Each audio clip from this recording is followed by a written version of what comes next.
Hello बच्चों, मैं Mansi Sharma mission ज्ञान से स्वागत करती हूँ आप सबका राजस्थान सरकार और वेदांता के CSR इनिशिएटिव ई कक्षा में। बच्चों, हमने कहानी पढ़ी द पोर्ट्रेट ऑफ लेडी। वो कहानी थी दादी और पोते के रिश्ते के बारे में। आज हम इसी कहानी के करने वाले हैं क्वेश्चन एंड आंसर्स की शुरुआत। चलो देखते हैं कि क्वेश्चंस क्या क्या है। Choose the correct alternative. तो आपके सामने एक प्रश्न आएगा या एक वाक्य आएगा और उसके अनुसार आपके सामने 4 ऑप्शन आएंगे। आपको उन चारों ऑप्शंस में से सही ऑप्शन का चुनाव करना होगा। पहला सवाल, द ग्रैंडमदर, दादी, फेड द डॉग्स, खिलाती थी खाना डॉग्स को विद, यानी कि दादी उन कुत्तों को, गांव के कुत्तों को क्या खिलाती थी? क्या खिलाती थी बच्चों? क्या वो चावल खिलाती थी?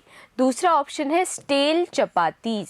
स्टेल चपातीज यानी कि बासी रोटी, पुरानी रोटी, या फिर चीनी और ब्रेड।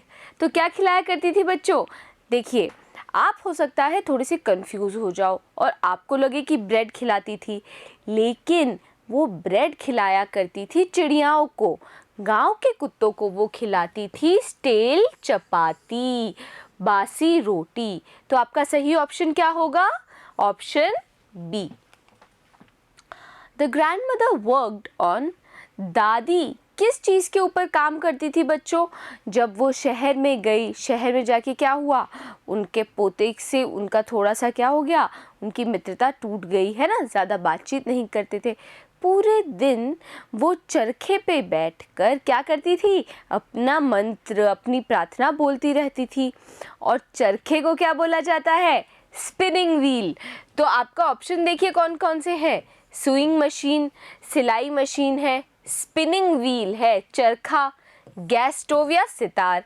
तो हमने तो बात याद कर ली है कि किस पे काम करती थी दादी? वो करती थी स्पिनिंग व्हील पे। तो जो ऑप्शन बी है वही आपका सही उत्तर है। तीसरा सवाल, where did the author go for higher studies? Author यानी कि लेखक अपनी आगे की पढ़ाई के लिए कहाँ गए थे? कहाँ गए थे बच्चों? कौन से शहर गए थे? क्या वो लखनऊ गए थे, दिल्ली गए थे, अब्रॉड विदेश गए थे, या कलकत्ता? कहाँ गए थे? वो गए थे अब्रॉड।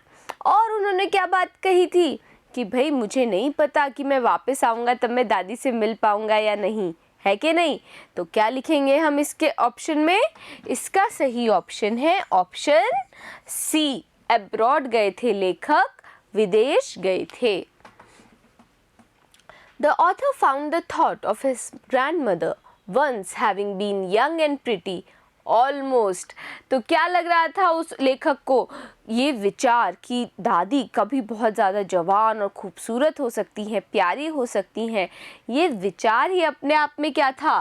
एब्सर्ड था, बेतुका था, रिवोल्टिंग था, घिनौना सा था, अनडिग्निफाइड था, या फैंटास्टिक, बहुत बढ़िया था।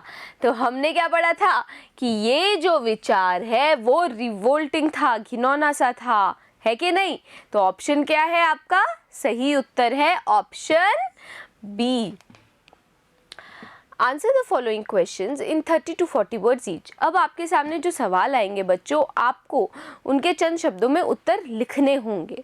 तो पहला सवाल है, that was the turning point in our friendship.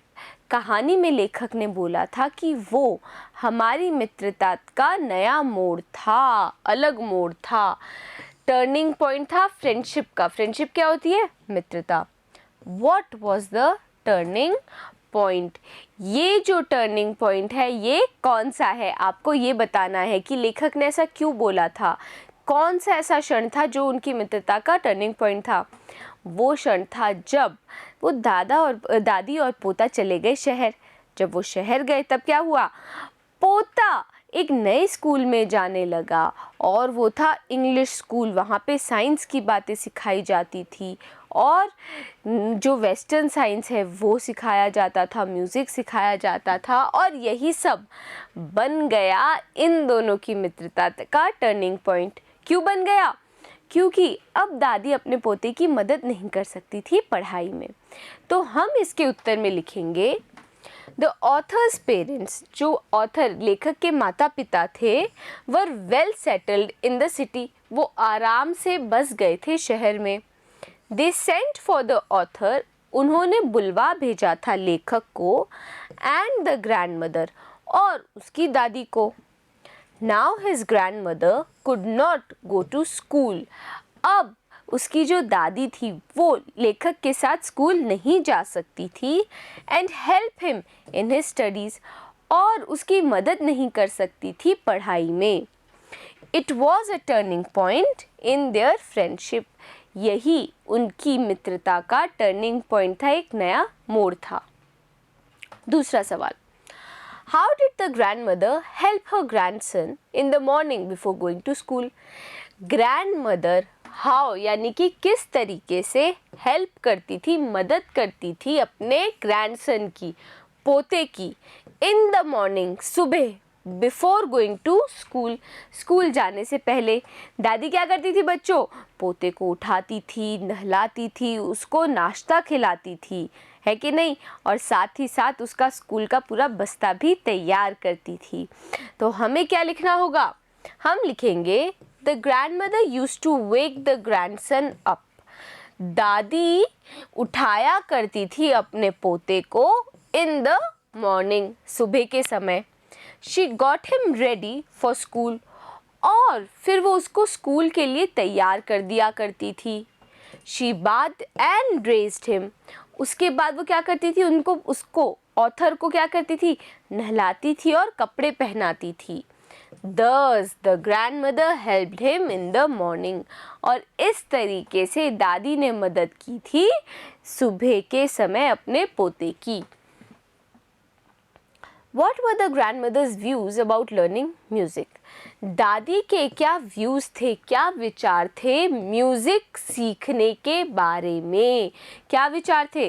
उनको लगता था कि कुलीन घर के लोगों के लिए संगीत नहीं है, अच्छे घर के लोगों को संगीत सीखना शोभा नहीं देता, और इस संगीत के ऊपर तो क्या है?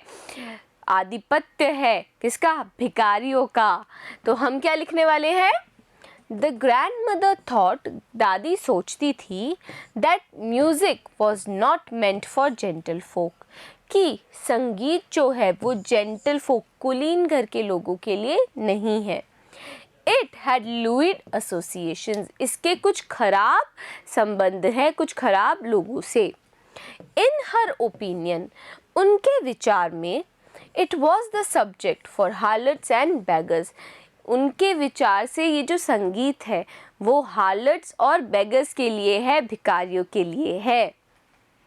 चौथा सवाल, describe the grandmother's association with the sparrow. अब आपको ये बताना है कि दादी का किस तरह का संबंध था स्पैरोज के साथ में, वो चिड़ियाओं के साथ में। देखिए, दादी जब शहर में आई थी तब वो क्या करती थी? उन चिड़ियाओं को हर आधे घंटे के लिए, हर दोपहरी में आधे घंटे के लिए क्या करती थी? वो ब्रेड क्रम्स डाला करती थी, और चिड़ियाएँ भी उनके कभी हाथ पे बैठती थी, कभी पैर पे, कभी कंधे पे और सर पे भी। पर दादी ने कभी इस चीज़ का बुरा नहीं माना और ना ही उन चिड़ियाओं को भगाया। जब दादी का देहांत हुआ तब जो चिड़ियाएँ थी उन्होंने भी अपना दुख प्रकट किया, वो भी उनके शव के पास में आके बैठ गई बिना किसी चहचहाहट के। तो हमें इसके उत्तर में कैसे लिखना होगा वो देखते हैं। देखिए, the grandmother fed the sparrows, दादी माँ खिलाती थी खाना स्पैरोज को, इन द कोर्टयार्ड, आंगन में, ऑफ द सिटी हाउस, उनके शहर के घर के, इन द आफ्टरनून, दोपहर के समय। लेटर, बाद में, when the grandmother died, जब दादी का देहांत हुआ, the sparrows came to her room, जो चिड़ियाएँ थी वो उनके कमरे में आई, and expressed, और उन्होंने जाहिर किया, their sorrow, अपना दुख, on her death, उनकी मृत्यु पर। पांचवा सवाल, What did the grandmother do on the eve of author's return from abroad? दादी ने क्या किया था on the eve? eve क्या होती है? शाम। दादी ने क्या किया था उस शाम को जब ऑथर रिटर्न कर गया था अब्रॉड से, यानी कि ऑथर लेखक आ गया था विदेश से वापस। उस शाम को क्या किया था, दादी ने अपने आस पड़ोस की औरतों को इकट्ठा किया और उसके बाद वो एक ढोल भी लेके आई और वो पूरी शाम वो गाने गाती रहीं और ढोल बजाती रहीं। और फिर क्या हुआ था, उसके अगले दिन तो उनका देहांत हो गया था।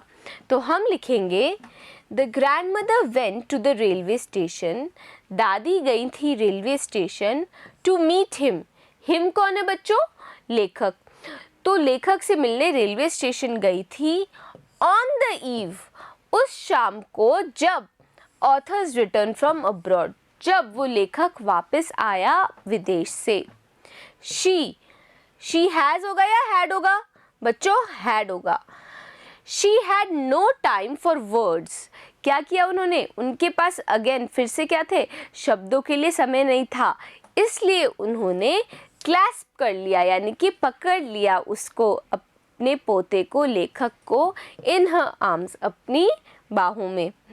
The author could hear her reciting prayers. और अभी भी ये लेखक सुन सकता था उनको अपनी प्रार्थना बोलते हुए। Answer the following questions in 115 to 125 words each। तो बच्चों अब जो सवाल आएंगे आपको इनका उत्तर बहुत ध्यान से लिखना होगा, क्योंकि ये सबसे ज़्यादा शब्दों वाले उत्तर हैं। पहला सवाल, right a character sketch of authors grandmother.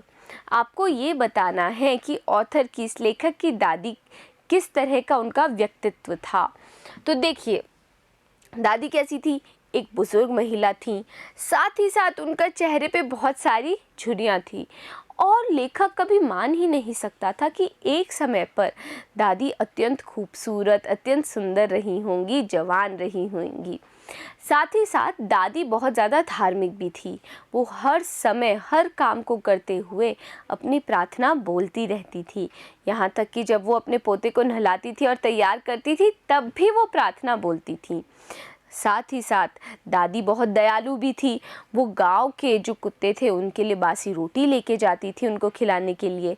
जब वो शहर गई तब चिड़ियाओं को भी वो हर दोपहरी को ब्रेड क्रम्स खिलाया करती थी। और क्या हुआ था बच्चों कहानी में, दादी का हमें और भी बहुत सारे स्वभाव पता चले। देखिए, हमने ये भी जाना कि दादी चूँकि इतनी ज़्यादा धार्मिक थी तो जो लेखक की जो शहर की पढ़ाई थी उस पढ़ाई से वो थोड़ी सी व्यथित हो गई थी। क्यों? क्योंकि उस पढ़ाई में कहीं पर भी भगवान के बारे में और धर्म ग्रंथों के बारे में नहीं पढ़ाया जाता। दादी बिल्कुल ऐसे थी जैसे एक बहुत ही सुंदर परिदृश्य हो जिनमें बहुत ज़्यादा शांति हो, जो सांस में भी शांति और तृप्ति ले रही हों। तो हमें इसके उत्तर को कैसे लिखना होगा, हम लिखेंगे the author's grandmother is an old lady. लेखक की जो दादी है वो एक बुज़ुर्ग महिला है। She has a wrinkled face. उनका जो चेहरा है वो रिंकल्ड है, झुर्रियों वाला चेहरा है। द पीपल सेड, लोग कहते हैं, that she had once been young and pretty. लोग ये बोलते हैं कि वो कभी बहुत ज़्यादा जवान और सुंदर होती थीं। शी इज़ नॉट टॉल, वो लंबी नहीं है, बट शी इज़ फैट, पर वो थोड़ी मोटी है। Her waist is slightly bent down. उनकी जो वेस्ट है, वेस्ट क्या होती है बच्चों, कमर। तो दादी जी की जो कमर है वो थोड़ी सी झुकी हुई है। हर फेस एंड बॉडी, उनका जो शरीर है और जो चेहरा है, look unchanged for the last 20 years. वो ऐसा दिखता है कि पिछले 20 सालों में बदला ही नहीं हो। हर लिप्स, उनके जो होठ थे, मूव कॉन्स्टेंटली, वो लगातार हिलते रहते हैं। Inaudible prayer. इनऑडिबल क्या होता है बच्चों, ना सुनाई देने वाली प्रार्थना। She is always telling beads of her rosary. वो हर समय अपनी रोजरी यानी माला के मनकों को फेरती रहती हैं। She is a kind lady. वो एक बहुत ही दयालु महिला हैं। She feeds village dogs. वो गांव के कुत्तों को खिलाती हैं। एंड स्पैरोज, और स्पैरोज को भी खाना खिलाती हैं। She loves the author very much. उनको, लेखक से बहुत ज़्यादा प्रेम भी है। She wears spotless white sari. अब ये बताया जा रहा है कि वो पहनती क्या है, वो किस तरह के कपड़े पहनती हैं। तो दादी हमेशा बेदाग, स्पॉटलेस यानी कि बेदाग, वो बेदाग सफ़ेद रंग की साड़ी पहनती हैं। हर सिल्वर लॉक्स कौन से होते हैं बच्चों? कहानी में बताया था आपको मैंने, सिल्वर लॉक्स होते हैं सफ़ेद बाल। तो उनके जो सफ़ेद बाल हैं आर स्कैटर्ड अनटाइडेडली, यानी कि वो बिखरे हुए हैं। स्कैटर्ड है यानी कि बिखरे हुए हैं, अनटाइडेडली यानी कि अव्यवस्थित रूप से। ओवर हर पेल फेस, उनके पीले से चेहरे पर। शी हेल्प्स द ऑथर, वो मदद करती हैं लेखक की, गेट रेडी फॉर स्कूल, ताकि वो तैयार हो सके स्कूल के लिए।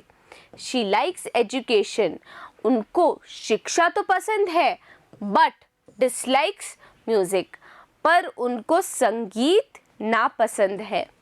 शी थिंक्स, उनका ये विचार था, that music is not meant for gentle folk, कि जो संगीत है वो जेंटल फोक यानी कुलीन घर के लोगों के लिए नहीं है। She likes only religious study, उनको केवल धर्म के बारे में, धार्मिक ग्रंथों की पढ़ाई में ही दिलचस्पी है, उनको वही चीज़ अच्छी लगती है। तो यही है आपका उत्तर बच्चों, और आपको इसी तरीके से इस उत्तर को लिखना होगा। Everybody including the sparrows mourned the grandmother's death. Discuss. तो सभी लोग including यानी जिनमें शामिल थी स्पैरोज, उन्होंने मौन किया, विलाप किया the grandmother's death, दादी की मृत्यु पर। इस बात के ऊपर आपको डिस्कस करना है, इस बात की आपको व्याख्या देनी है। देखिए हुआ क्या था, हुआ ये था कि दादी की क्या हो गई थी, मृत्यु हो गई थी। लेकिन उससे पहले दादी को ये एहसास हो गया था कि उनकी मृत्यु होने वाली है। फिर कुछ घंटों में क्या हुआ था, उन्होंने ये फैसला लिया कि अब जब तक मेरी मृत्यु नहीं हो रही, मैं तब तक केवल पूजा पाठ करूँगी, मैं केवल प्रार्थना करूँगी। घर के सभी लोगों ने क्या किया, इस चीज़ का विरोध किया, पर दादी ने घर वालों से बात करने से पूरी तरीके से इनकार कर दिया। जब उनकी मृत्यु हुई और सबने विलाप कर लिया और सब उनकी अंत्येष्टि का इंतज़ाम करने गए थे, तब क्या हुआ, बहुत सारी स्पैरोज़, हज़ारों की संख्याओं में स्पैरोज़ आईं और वो उनके पार्थिव शरीर के पास में बैठी रहीं। कोई भी स्पैरो, किसी भी स्पैरो ने कोई चहचहाहट नहीं की, कोई आवाज़ नहीं की। जब लेखक की माता उन स्पैरोज़ के लिए ब्रेड क्रम्स लेके आई, तब उन चिड़ियाओं ने उन ब्रेड क्रम्स के ऊपर ध्यान भी नहीं दिया, और जब दादी के शव को उठाकर ले जाया गया तो वो सारी स्पैरोज़ चुपचाप उड़ गई। तो बच्चों इसी बात को हमें कन्वर्ट करके इंग्लिश में लिखना है। कैसे लिखेंगे, चलो देखते हैं। The grandmother had known earlier, दादी को पहले ही पता चल गया था, that the end of her life, कि उनके जीवन का जो अंत है, वॉज नियर, वो निकट है।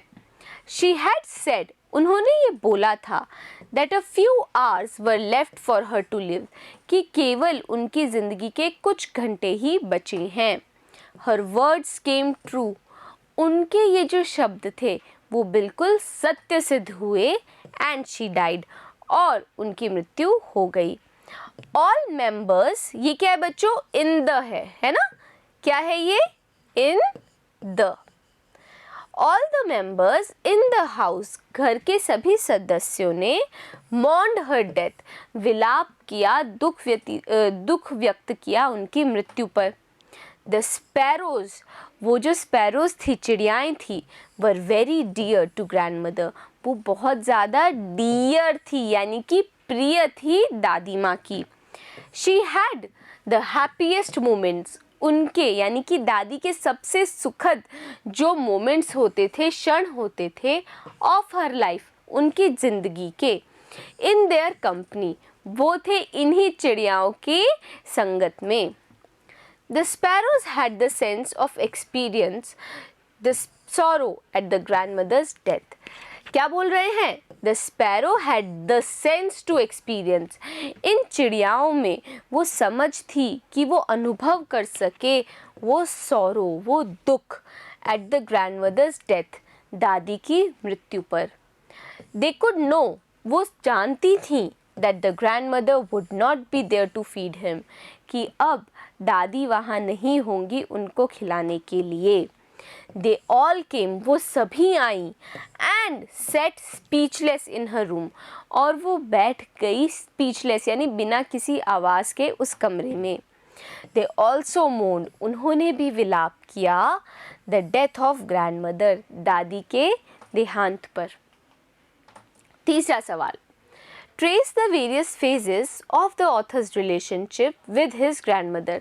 आपको ये बताना है कि इस लेखक का किस तरह के रिश्ते थे अपनी दादी के साथ में, है ना। वेरियस फेजेस यानी कि जो अलग अलग जो फेज़ थे, जब वो बच्चा था तब कैसा उसका रिश्ता था, जब वो थोड़ा बड़ा हुआ तब क्या हुआ, और जब वो बाहर गया तब कैसा रिश्ता था, यही आपको बताना है।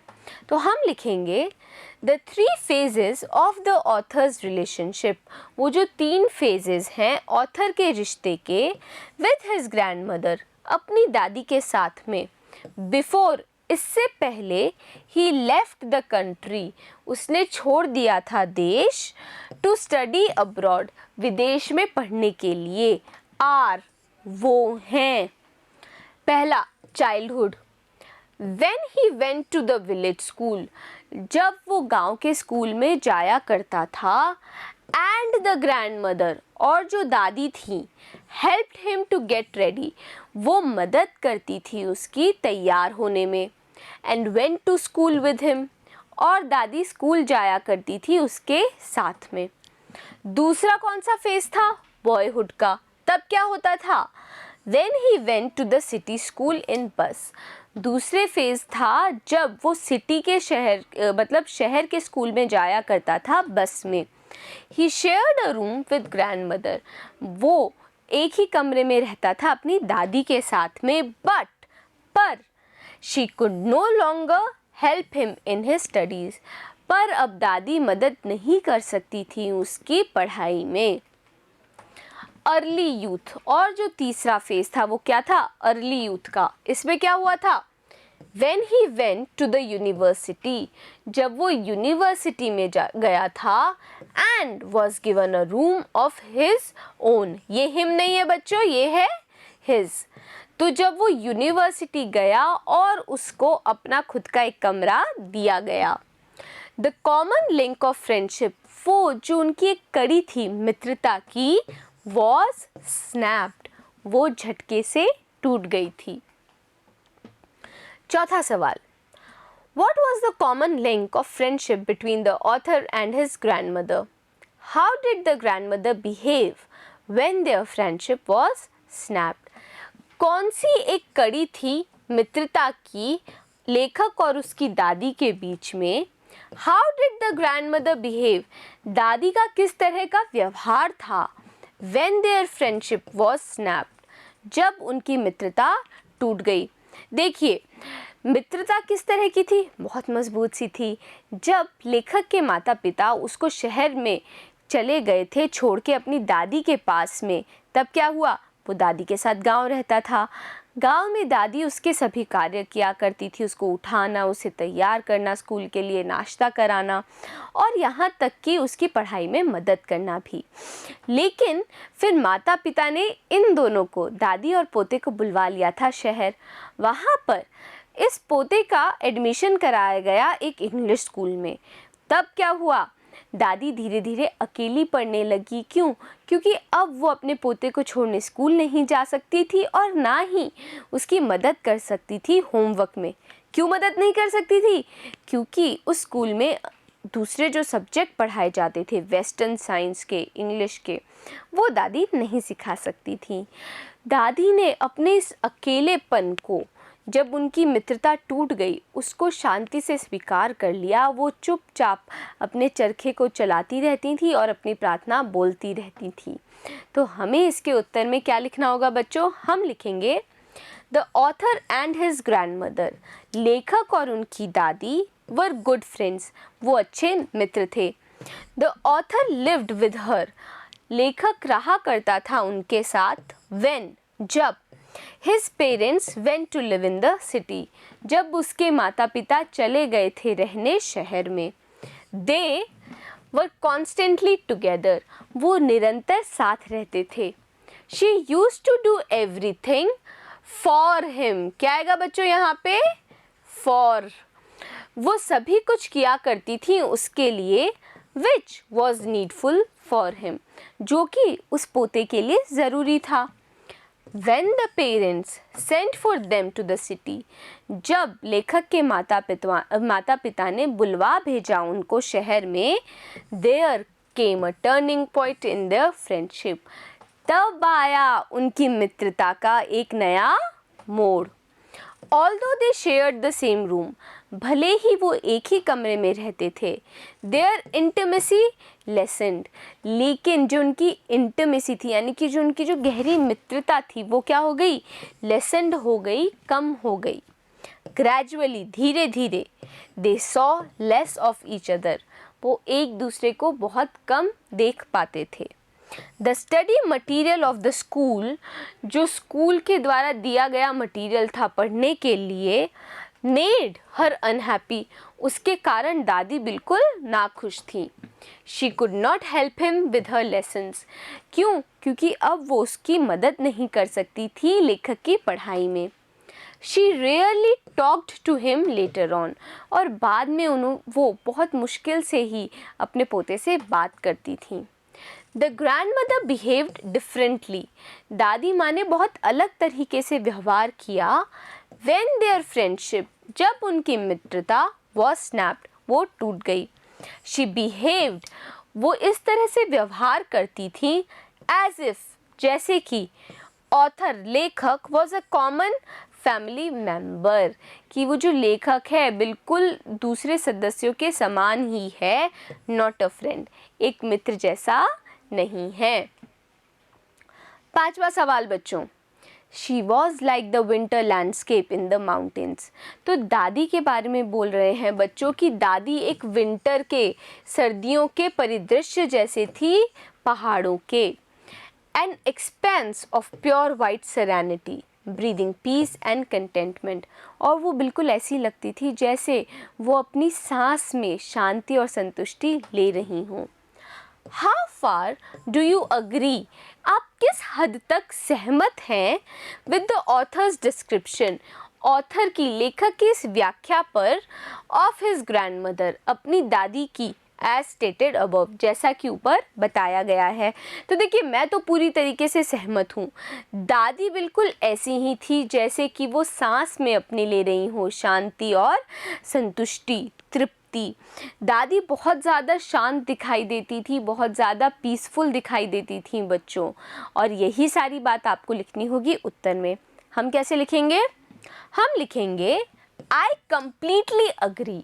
मैं पूरी तरीके से सहमत हूँ with the author's description, लेखक की इस व्याख्या पर of his grandmother, जो कि उसने अपनी दादी के बारे में दी है as stated above, ऊपर दी है. She looked peaceful. यहाँ पे was नहीं आएगा बच्चों, क्या आएगा? She looked peaceful. वो दिखाई देती थी बहुत ज़्यादा शांत. Like a landscape, जैसे कि कोई परिदृश्य हो. In the mountains, पहाड़ों में. During winter season, सर्दियों के समय. As whiteness, जो सफ़ेदी है, is the symbol of peace. वो सिंबल है शांति का. She was always peaceful. वो हमेशा शांत दिखाई देती थी. In her white, सफ़ेद रंग की spotless, बेदाग सी साड़ी में. She was never angry. वो कभी भी गुस्सा नहीं करती थी. She never showed anger and discontentment. उन्होंने कभी भी गुस्सा नहीं दिखाया और discontentment, असंतुष्टि नहीं दिखाई. It seemed, ऐसा लगता था, that as a creature is alive, कि जैसे कि कोई जीव, creature का मतलब क्या होता है? जीव. जैसे कि कोई जीव जीवित हो with breathing air, सांस जो हम ब्रीथ करते हैं, सांस लेते हैं हवा से, उसी तरीके से जैसे कोई जीव जीवित होता है हवा को लेते हुए अपनी सांसों में, शी वॉज ऑल्सो अलाइव, वो भी जिंदा थी, ब्रीदिंग, सांस लेते हुए, पीस एंड कंटेंटमेंट। तो सांस में हवा नहीं ले रही थी, वो अपनी सांस में ले रही थी शांति और संतुष्टि को। शी नेवर अपोज्ड एनीथिंग, उन्होंने कभी किसी चीज़ का अपोज नहीं किया, विरोध नहीं किया। शी एक्सेप्टेड, उन्होंने स्वीकार कर लिया। एवरी सर्कमस्टेंस, हर हालत को, एंड चेंज्ड हरसेल्फ, और बदल लिया खुद को। क्या किया उन्होंने? हर सर्कमस्टेंस में खुद को उन्होंने चेंज कर लिया, बदल लिया बच्चों। तो मज़ा आया ना आपको कहानी में? आसानी से समझ आ गए होंगे आपको इस पाठ के भी सवाल जवाब। अब मिलेंगे अगले वीडियो में नई कहानी के साथ। बने रहिएगा मेरे साथ, मिलते हैं अगले वीडियो में।